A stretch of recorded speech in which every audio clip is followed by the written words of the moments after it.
আমার নাম হচ্ছে কুকুরের বাচ্চা। আমার আসলে পৃথিবীতে জন্ম নেওয়াটা ঠিক হয় নাই। আপনাদের যাদের অনেক রাগ আছে আমার উপরে, গালিগালাজ করতে থাকেন, তাহলে আমি গালি খাওয়ার যোগ্য। আমি নিজেই বলতেছি, আমার কিন্তু অ্যাকচুয়ালি জন্মে ঠিক নাই, তাই না?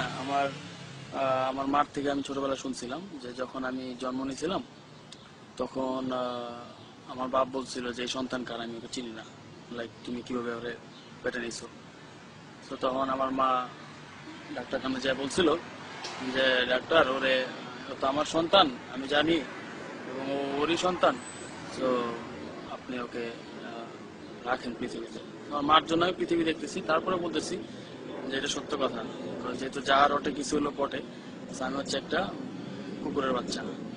আমার বাপকে আসলে আমি আসলে জানি না। Bye bye.